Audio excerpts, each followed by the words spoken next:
Buenas tardes. Yo creo que después de esta titánica jornada ya estamos agotados mentalmente, pero también muy interesados, ¿no? Voy a abordar de una manera precisa lo que es el síndrome de apnea de sueño, su identificación y el tratamiento. Esta gráfica siempre me gusta ponerla porque nos da una idea de cómo dormimos y cómo va modificándose nuestro sueño hasta el final de nuestra vida, ¿no? Empezamos durmiendo 18 horas diarias y más o menos que nos encontramos en esta banda, acá ya tenemos las proporciones donde más se ha estudiado este fenómeno o este padecimiento. Bueno, para el diagnóstico, para el problema de la apnea obstructiva del sueño, pues estamos englobados en la clasificación internacional de los trastornos de sueño y tenemos aquí la presencia del síndrome. Todo lo demás también son trastornos respiratorios, pero vamos a enfocarnos a este. Cabe mencionar que en el 2014, cuando se publica la tercera clasificación internacional, se agrega la apnea obstructiva en el paciente pediátrico. Bueno, algo de historia de la identificación de la somnolencia excesiva con ciertas características morfológicas que hoy ya las conocemos. A mí me gustaría preguntarle entre los que estamos hoy aquí, ¿quién sospecha que puede tener un trastorno respiratorio o quién dice, pues yo estoy lejos de ese asunto? Podría ser que sí estemos lejos, pero podría ser que estemos más cerca de lo que pensamos, ¿no? ¿Sí? Entonces, vamos a adelantar un poco esto. Las referencias históricas sobre aquel paciente con sobrepeso y que se va durmiendo. La apnea hipopnea de sueño es una condición donde hay una obstrucción funcional de la vía aérea durante el sueño. ¿Sí? ¿Cuáles son las consecuencias de un padecimiento de esta naturaleza? Pues hay una mala calidad de vida, hay hipertensión arterial, tenemos riesgo de enfermedad vascular, riesgo de accidentes y para eventos cardiovasculares o cerebrovasculares. Me voy rápidamente no solamente a la cuestión de dónde nos estamos en riesgo, sino cómo vamos a tratar esto. La presión positiva ha demostrado ser la forma más eficaz hasta hoy del tratamiento de la apnea de sueño. Es decir, las benditas sobre la nariz, estos aparatitos que se ponen en las narinas, pues no ha funcionado. Algunos casos donde la apnea de sueño, el ronquido es el promotor principal, ponerse pelotitas, camisas donde se colocan pelotitas tampoco ha funcionado. Y esto voy a mencionar más adelante por qué. Entonces el CPAP o los dispositivos de presión positiva corrigen los eventos, corrigen la saturación, disminuyen los despertares y va a mejorar la calidad del sueño y de la vida. Aquí vamos a entrar a la cuestión de cómo vamos a identificar la apnea de sueño. Tenemos tres métodos, ¿no? El método estándar y el gold estándar, pues es la polisomnografía, de la que acaba de mencionarnos el doctor Castrejón.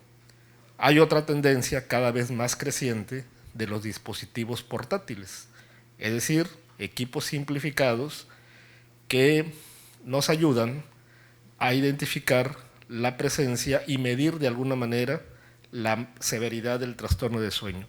Y la otra, pues es la sospecha clínica. Esas son las tres vertientes que tenemos para la identificación de apnea de sueño. Muchas veces hasta videograbar al paciente nos puede ayudar a identificar que existe el problema. Pero bueno, este sería el estándar de oro, la polisomnografía.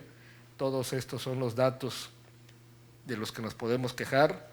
La somnolencia excesiva diurna va a cambiar y va a cambiar en función a nuestra edad.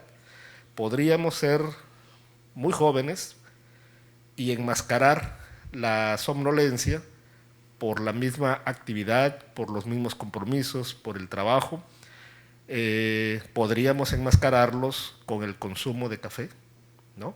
Es decir, yo tomo café para sentirme alerta, pero de alguna forma también estoy enmascarando la somnolencia excesiva, y una situación muy especial ocurre en el adulto mayor.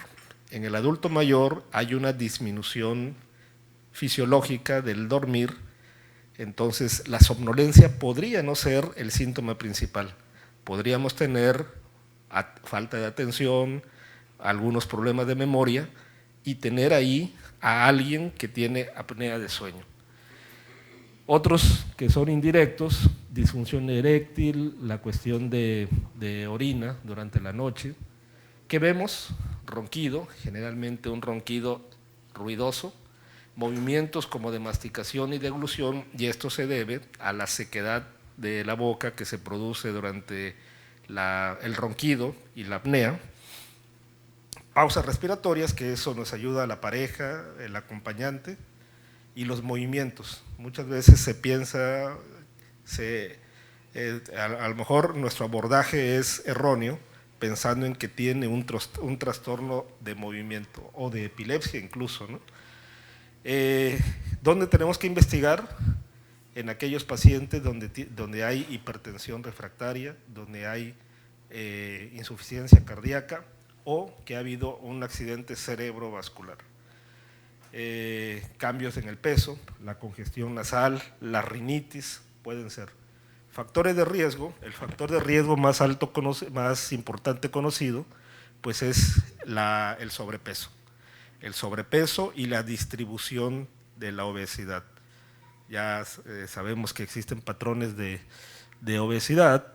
Un incremento 10% de peso no se incrementa la posibilidad de apnea hasta un 32%. Es decir, 10% de nuestro peso, 6 kilitos, nos aumenta 30 veces, 32% la posibilidad de tener apnea. Disminución de peso nos mejora a quien ya tiene apnea de sueño. La circunferencia, pues estos son cosas que no son modificables, ¿no? Digo, el cuello, pues ahí está, pero es un factor de riesgo, la longitud del cuello, la forma de la mandíbula, cómo está nuestra dentadura, también son factores que van a influir. Los hombres tienen el doble de incidencia comparado con las mujeres. La prevalencia se considera que es un 3.9% en hombres y 1.2% en mujeres. Esto incrementa conforme avanzamos en la edad. Es lo que les comentaba, después de los 65 años tenemos una mejor tolerancia a la apnea de sueño y a la somnolencia. ¿Sí me explico? Es decir, por los propios cambios fisiológicos cerebrales se tolera un poco más. Así que el síntoma principal podría no ser la somnolencia excesiva. El momento postmenopáusico también es otro factor que nos incrementa. El tipo de raza que somos, ¿no? Nos incrementa también la posibilidad de tener apnea, tabaquismo, alcohol, hipotiroidismo, y esto porque son condiciones francamente favorecedoras de apnea de sueño. ¿Qué puede pasar con la edad? Pues el incremento de la grasa faríngea, la disfunción muscular, las alteraciones en el reflejo, otras alteraciones en la estructura de sueño, la inestabilidad, los pacientes que tienen alguna cardiopatía o que tienen hipertensión, podrían combinarse no solamente la apnea obstructiva de sueño, sino también las apneas centrales. El momento menopáusico, la dentadura, como comentaba, y otras enfermedades que nos van acompañando, y sobre todo si tenemos alguna de estas enfermedades que son neurodegenerativas. Esto ya nos lo mostró el doctor Castrejón, que es la escala de Epworth, la forma en la que se mide la severidad del problema, que puede ser leve, moderado o severo. Ya consideramos que hay somnolencia, el doctor Castrejón nos dijo que mayor de 12, pero ya con estos 10 de puntaje, ya podemos hablar de la apnea de sueño. ¿Cuál es nuestro abordaje? Nuestro abordaje, como comenté previamente, puede ser hacer la polisomnografía completa, que ese sería, bueno, ese es el tratamiento. Una polisomnografía diagnóstica y una noche, esto sería parte de diagnóstico y tratamiento. ¿Qué podemos hacer? Que llamemos al paciente una noche, hagamos el diagnóstico y después una noche completa de terapéutica, es decir, de colocación de algún dispositivo. O podríamos hacerlo en una sola noche. Esta técnica se llama noche dividida. Es decir, la primera mitad de la noche, las primeras 4 horas, sería para identificar y en la segunda parte aplicar alguna maniobra terapéutica. Viene la otra, donde se utilizan estos monitores portátiles simplificados, que si llegara a salir positivo, entonces tenemos la opción de hacer una noche dividida, ¿sí? O si nos sale negativo, reevaluar, es decir, regresaríamos al punto inicial, ¿no? Si el monitor portátil no nos aporta lo suficiente. Los monitores portátiles son ahora una forma rápida, pero allá es no vigilado, es una estrategia no vigilada, no supervisada, y eso tiene más fallas, tendría más posibilidad de fallas. El paciente se lleva el equipo a su casa, él se coloca la cánula, él se coloca la banda respiratoria, él se coloca el oxímetro y podríamos tener más fallas que mientras en la polisomnografía supervisada pues tenemos un control sobre todo eso. Si se desconecta algo, pues lo podemos y tenemos la oportunidad de corregirlo. Y la otra es que tengamos al positivo el monitor portátil y que le demos un CPAP al paciente, ¿no? Un auto CPAP. Ahorita vamos a ver la diferencia entre lo supervisado y el auto CPAP. O que le demos al paciente con la sospecha clínica colocarle el CPAP. Entonces, todo este abordaje es un abordaje personalizado. Hay que ver las variables del paciente, hay que ver su capacidad de poder acercarse a la cuestión de compra de equipo, ¿no? Entonces, todo esto son factores que van a influir para abordar y tratar a un paciente con una alta sospecha de apnea de sueño. Estos son los tipos de la identificación. La polisomnografía, pues esto, ¿no? Tiene un costo más alto, es más complejo y podría ser inaccesible dependiendo de la población que estemos viendo. La polisomnografía en casa, ese es otro tema. Ya existen equipos o han existido equipos que son la polisomnografía completa, pero llegan al consultorio, se le coloca todo, se van a casa y regresan al día siguiente para retirarse. Esa es otra forma de ver, pero al no ser supervisada, si se nos caen los electrodos, pues podríamos perder una noche. Siempre hay estrategias, siempre hay cuestiones que debemos de considerar. Un paciente que logramos que pueda estar 5 horas con el equipo, 5 horas con oximetría, puede ser suficiente para hacer un diagnóstico. No todo se pierde, vaya, ¿sí? Aún cuando se pueda desconectar. ¿Qué sucede con la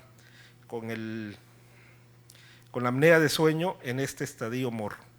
Esta hipotonía muscular nos genera que sea el momento más crítico de la noche, donde las apneas son prolongadas en duración y son profundas en desaturación.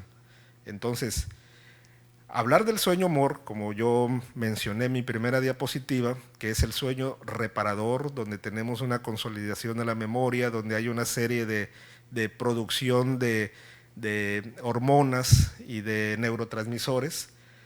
Si no tenemos un buen MOR, vamos a tener consecuencias en la atención, en la memoria, en la sensación de descanso. Vimos también el día de ayer que el MOR es un protector en los entornos epilépticos.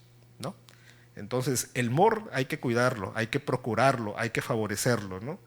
Y la apnea de sueño y otros fenómenos nos los pueden alterar.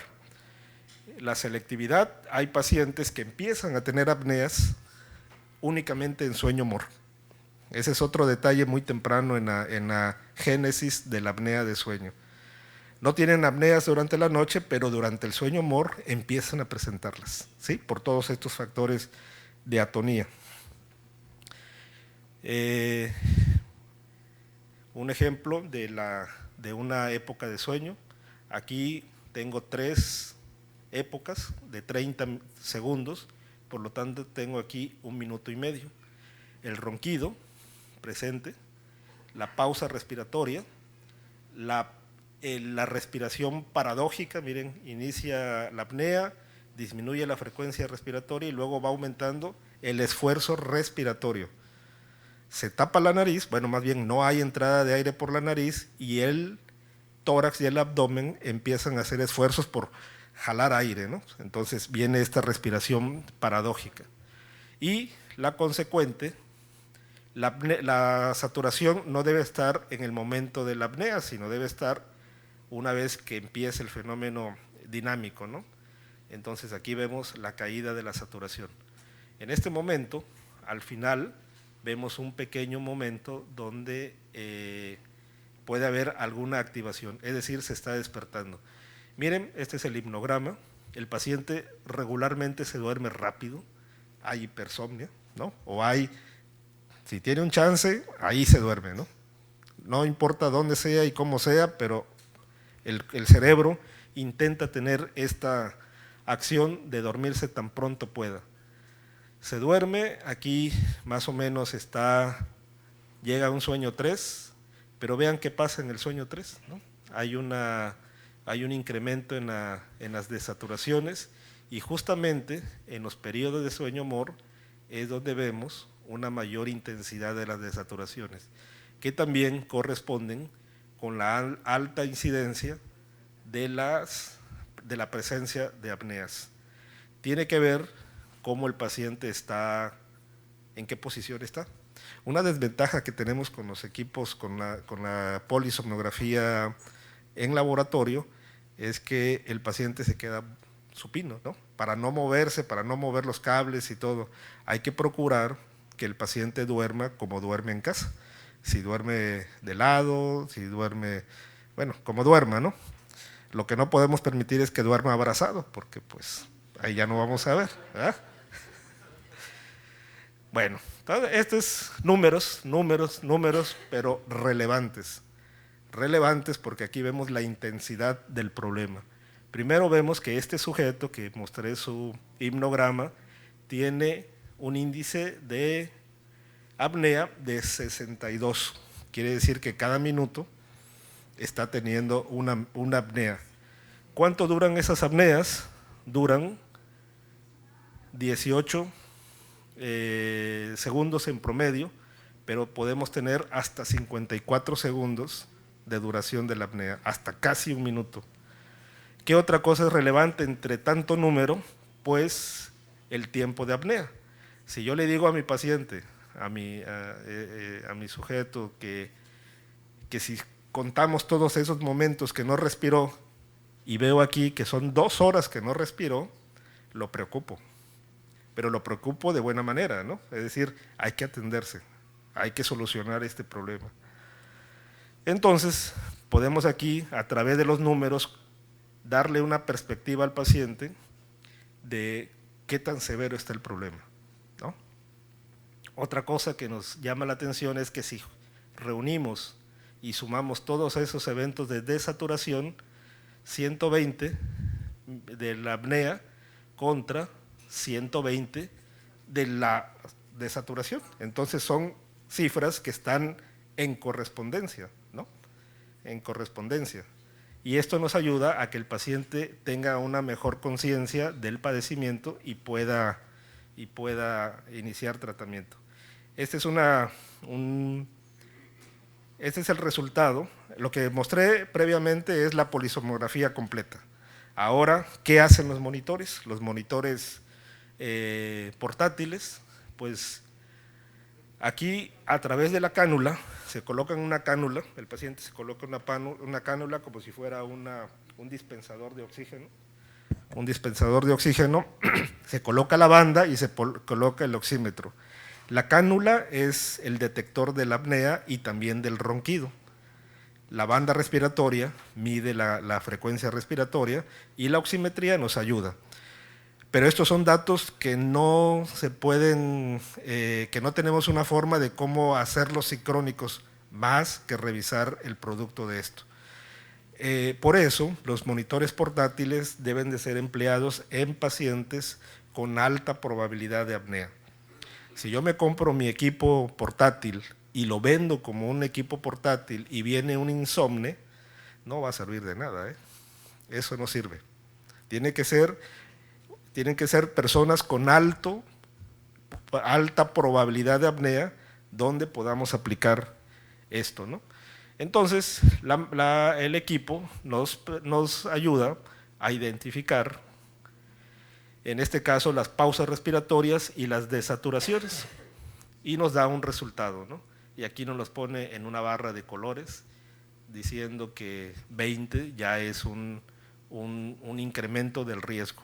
Esto puede ser suficiente si mi paciente tiene las demás características, no solamente morfológicas, sino el cansancio, la somnolencia excesiva, las pausas respiratorias atestiguadas. Eso es suficiente para que podamos abordar al paciente e iniciar tratamiento. Así es como un equipo de estos, de los portátiles, nos muestra, aquí no hay himnograma. Esa es una desventaja porque no sabemos si el paciente está despierto o está dormido. Esa es la desventaja de los… Por eso el paciente tiene que ser seleccionado con esa alta probabilidad. Sí, desventaja, pero yo creo que una herramienta bien utilizada nos puede ayudar. Aquí vemos el flujo de la cánula, ¿sí? Y vean que sí podemos identificar y tenemos esa correspondencia con la saturación. El equipo, este es un software, ¿sí?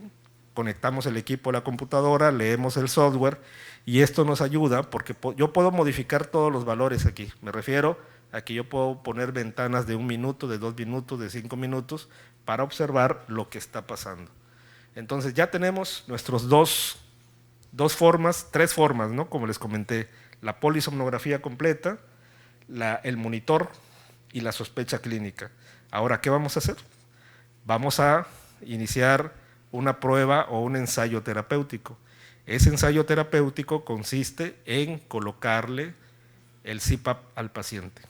Hay dos modalidades, el auto CPAP y el CPAP como tal.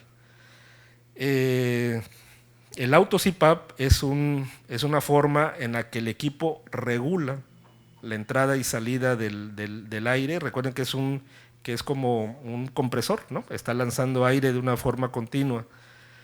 Yo soy de los que opina que esto tiene que ser más profesional y debe de ser titulado o alcanzar a través del CPAP la titulación, pero no dejarlo como auto CPAP. Esto quiero comentarlo de esta forma: las casas comerciales que tienen el equipo podrían decirle al paciente, no, usted no necesita gastar más, usted colóquesele su CPAP y él hace todo, ¿no? Cuando esto sucede yo les digo, bueno, tiene su auto automático, pero no lo hace todo, ¿no? Bueno, entonces iniciamos el manejo de la vía aérea colocando la mascarilla. Tiene que ser una mascarilla que el paciente se sienta cómodo. Recuerden que es una noche de estrés, de expectativa, de alta expectativa. Tenemos que probar cuando menos 2 mascarillas, una mascarilla que sea de nariz o una mascarilla que sea de nariz y boca. Esto también va a depender de las condiciones morfológicas del paciente y vamos a ver cuál le acomoda, ¿no? Con cuál se acomoda, tenemos que tener control sobre la fuga, porque también la fuga nos puede dar lecturas demasiado altas de la presión. Entonces, iniciamos con 4 centímetros. Los equipos de CPAP tienen este rango hasta 20, ¿no? Los BiPAP tienen mayor mayor capacidad, pero bueno, aquí nos encontramos con una modalidad de CPAP y vamos incrementando 1 centímetro de agua si vemos que hay ronquido hasta que desaparezca.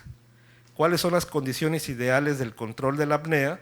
Que el paciente esté en supino. ¿Por qué? Porque el supino es un favorecedor de la apnea, pero además de que podamos llegar a sueño-mor. Esas dos condiciones son indispensables para que logremos una buena titulación. Tengo este caso aquí, un caso caótico donde hay ronquido estruendoso, donde vemos a un paciente que se está moviendo continuamente, donde está tensando la mandíbula, donde está despertando continuamente. En estos 2 minutos tiene 1, 2, 3, 4 y 5 apneas en 2 minutos. ¿Sí? Su saturación, pues aquí se nos pierde de repente la señal por las sacudidas que tiene el paciente. ¿Qué hacemos? Aquí empezamos a poner el CPAP. También estas son cosas que adaptamos el CPAP a nuestro programa, a nuestro equipo, y desde fuera, no dentro de la habitación, desde fuera estamos monitoreando al paciente, vamos incrementando la presión, pero miren, llegamos a 8 centímetros y ya no se ve tan caótico la cuestión del movimiento. Empieza a desaparecer el ronquido, empieza a desaparecer, contrario a lo que teníamos aquí. Aquí está el ronquido a todo lo que se puede. La respiración, tenemos la presencia todavía de apneas, ¿no? Y la saturación empieza a mejorar. Llegamos a 10 centímetros y vean, ya tenemos un ronquido de esos ronquidos queditos, ¿no? Esos ronquidos bonitos, ¿no? Que van así, rítmicos, que no son tan, ¿no? Que hasta arrullan, vaya. ¿Sí? Ya no tenemos apneas, desaparecen las apneas, ¿sí? Pero todavía tenemos ronquido. Esto nos da la pauta de que vamos a incrementar un poco más la presión, entonces logramos que el ronquido prácticamente desaparezca. La mascarilla nos sirve también como una forma de termistor, como hace el termistor, para medir la presencia de las pausas. Entonces ya logramos aquí, primero, que no haya apneas, que no haya ronquido, que esté en supino, ¿sí? Que esté en sueño-mor, entonces ya estamos en el momento ideal. ¿Sí? Esto sería, para este paciente, utilizar 12 centímetros. Bueno, esto es parte de lo que ya comenté y vamos a calificar nuestra titulación. Podría ser que tengamos lo máximo, ¿no? Que alcancemos una buena titulación, que reduzcamos la presencia de apneas a menos de 5 eventos por hora, que eso es algo como permitido. La titulación buena sería cuando reduzco su índice, no llego a ese ideal de 5 apneas por hora, pero de 40 que tenía, bajamos a 15. No ha desaparecido, pero logramos una reducción importante. Bueno, entonces,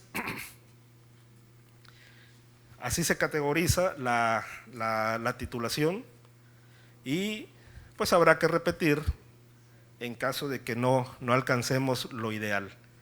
Esta es la colocación del CPAP, así quedamos. Digo, quedamos porque yo utilizo CPAP, ¿sí? Entonces, ayer comentaba yo justamente que no afecta, doctora. Hay tiempo. ¿Sí?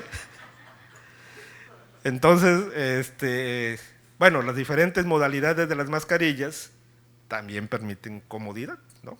Ya las mascarillas hay unas que son de almohadillas que solamente se ocupa aquí, ya no se ocupa toda esa armatoste de la facial o de la nasal.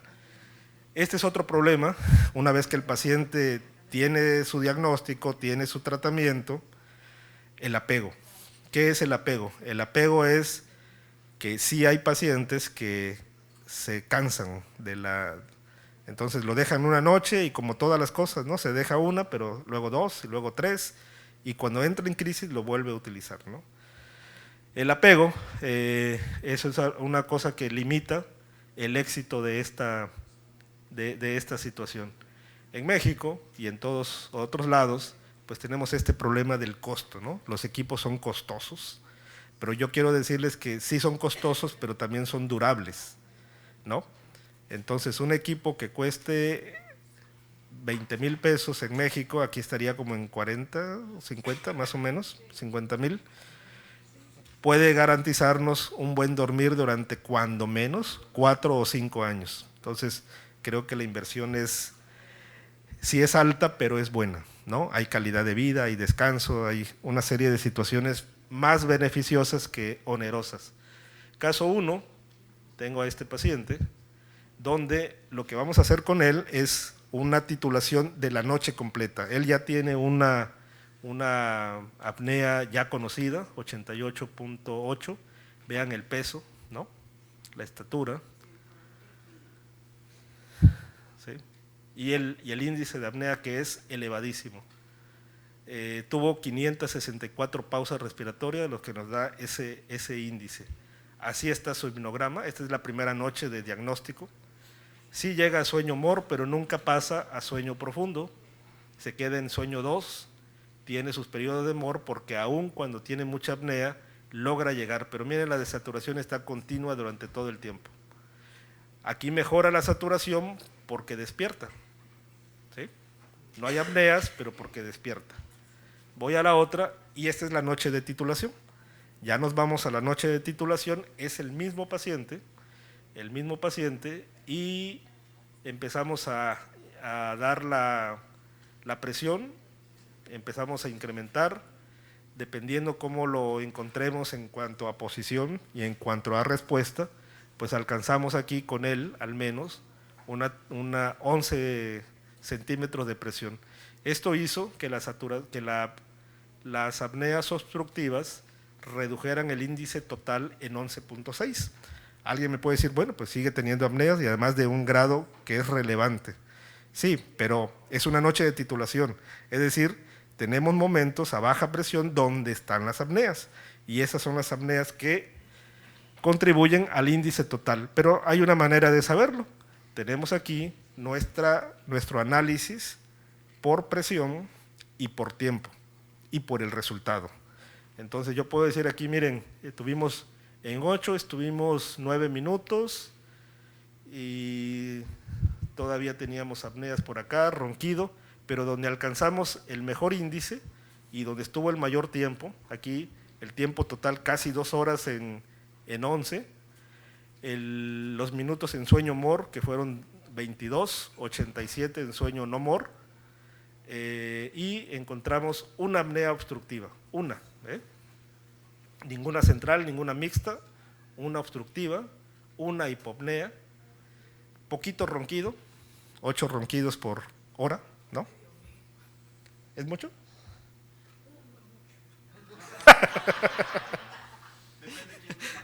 Sí, yo dije hace un rato ese ronquidito bonito, suavecito, ¿sí? Y un índice de apnea de 1.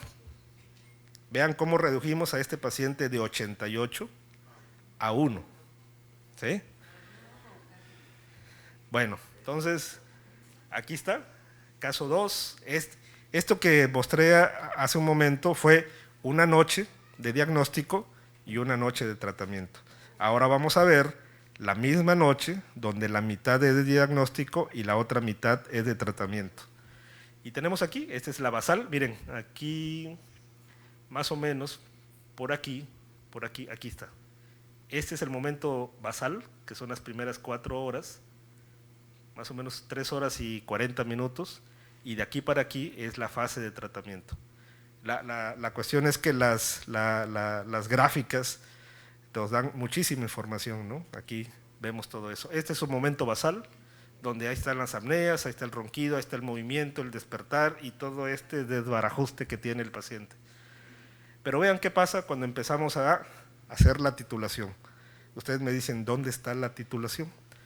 La presión está aquí, ¿sí? Aquí tenemos a 10 y hay una variabilidad de la presión, es decir, la presión tenemos, bueno, los equipos tienen una variabilidad en cierto rango que atenúan su presión. Recuerden que es un aparato que está lanzando aire, pero el equipo, cuando detecta que vamos a expirar, disminuye ligeramente esa resistencia. Entonces tenemos esta variabilidad. Nosotros lo tenemos estacionado en 10, pero el equipo está fluctuando ligeramente. Vean cómo se estabiliza el sueño, la respiración se estabiliza y mejora la saturación. ¿Sí? Y aquí tenemos ya el gran concentrado. Esta es la mitad de diagnóstico. Vean cómo se comporta la saturación. Vean cómo está la frecuencia cardíaca. Esto invita al paciente a atenderse, ¿eh? Cuando le mostramos esto y vean, mire cómo está variando su frecuencia cardíaca, ¿no? La presencia de apnea, ronquido, despertares, y en la segunda noche tenemos ya esta excelente respuesta. Quiero comentarles que este paciente es un paciente que era un funcionario de finanzas de un estado de nuestro país, ¿no? Entonces imagínense si no se concentra bien, ¿no? Y aquí tenemos cómo fuimos progresando la presión hasta alcanzar una buena respuesta. Y miren qué limpio se ve esto contra esto. Y la otra cosa importante, aquí hay una fragmentación importante del dormir, hay una fragmentación en sueño-mor, pero una vez que alcanzamos esta estabilidad, miren, se mete a sueño-mor y ahí se mantiene por buen rato. Esto es un sueño de rebote, es un sueño profundo por rebote, ¿no? O sea, tantos años sin llegar a mor y aquí ya llegó, ¿no? Bueno, aquí están los índices, el índice inicial que era de 123 y el índice final que fue de 3.6, ¿no? Aquí hay otras variables que analizamos, pero vámonos para revisar esto. Aquí fue donde alcanzamos la mejor presión y esta es otra forma. Este es lo que les comentaba yo sobre el auto-CPAP. Este es el resultado de una prueba de un monitor portátil. Tenemos 71. El equipo nos dio una estimación de 72.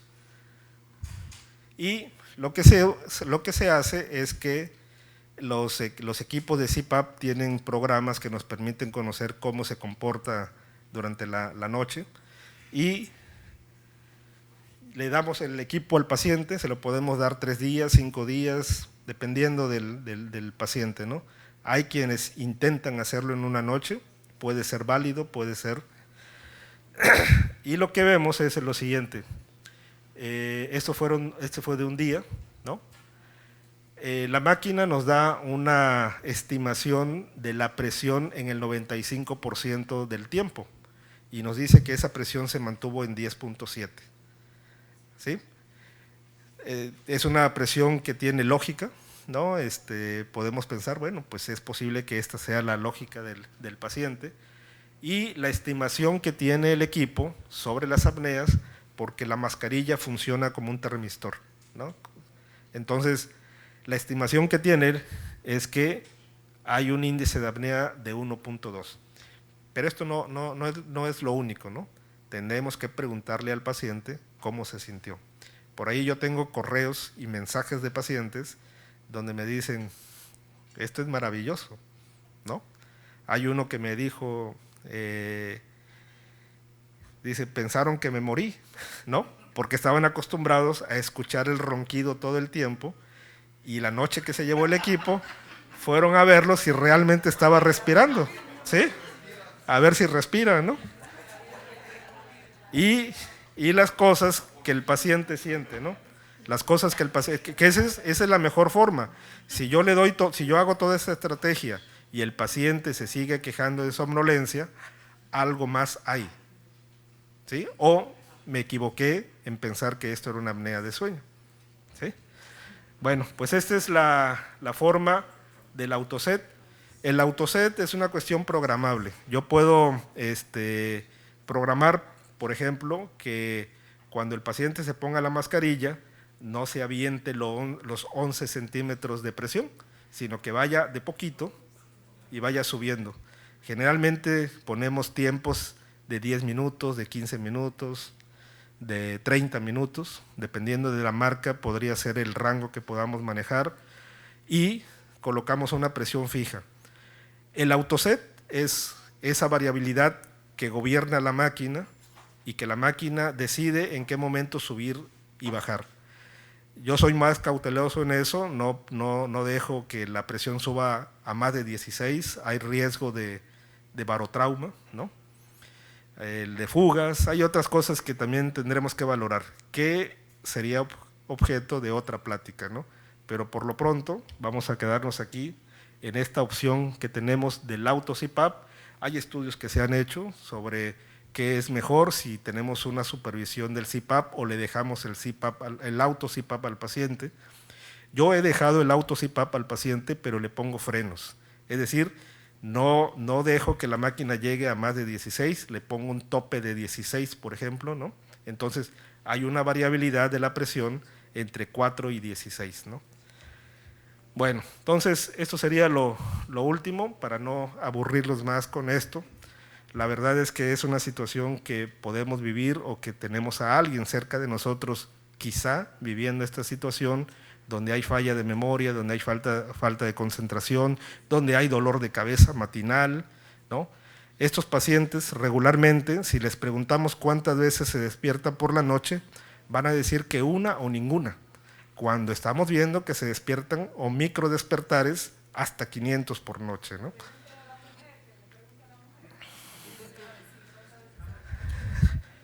Hay una situación interesante. La mujer también tiene problema de sueño, pero de insomnio, ¿sí?